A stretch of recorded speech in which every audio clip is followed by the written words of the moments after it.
Every dancer at one time or another has had the experience of performing brilliantly in the studio in practice, and then getting up on stage under those hot lights and totally bombing, totally falling apart. Now, it reminds me of a young dancer I work with by the name of Rita.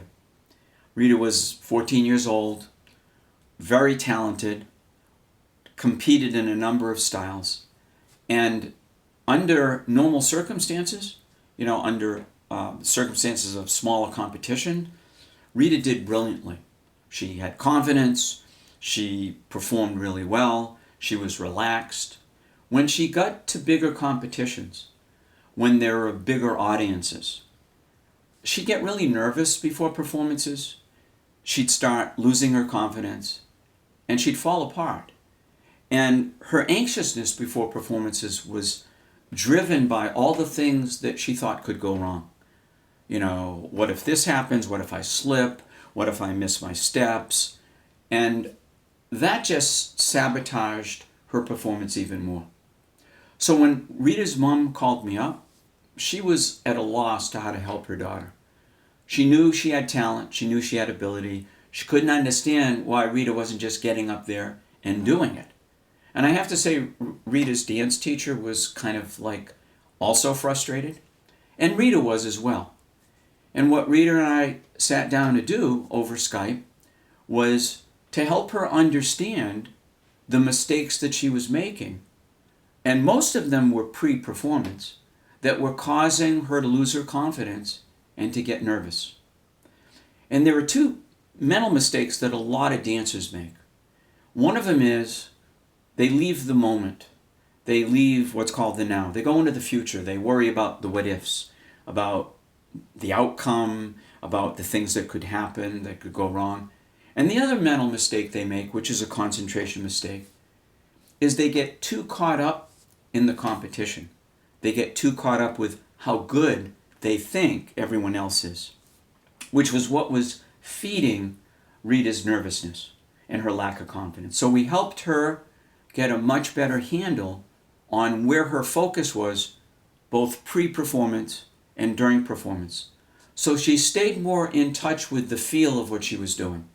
Not thoughts, not what other people were doing, not the outcome, but just the focusing on the dance itself and getting absorbed in the music. And as she did that, she was able to calm down more. And that was one of the other things we developed for her, a more consistent pre-performance ritual where she was able to kind of control what she focused on, which also helped her keep calm. And as a consequence, the level of her competitive dancing went way up high. And she started competing the way she was capable of.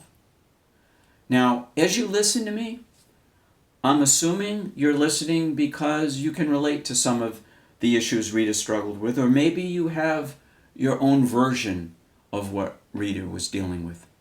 Here's the good news. These are workable. You can resolve these, and I don't even care if you've been struggling with this stuff for a year or longer.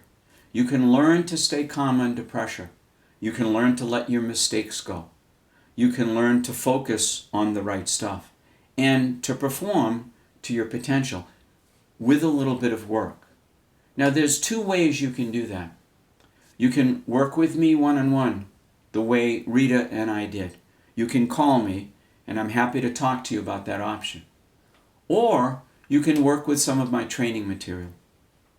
Over the years, because I see this problem happen so often with dancers, I've developed training audios and workbooks to help dancers resolve this issue, resolve their issues, and develop mental toughness.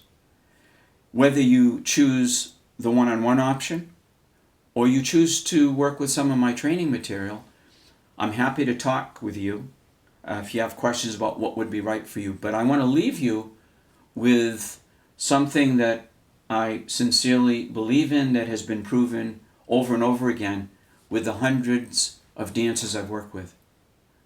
You want to become a champion?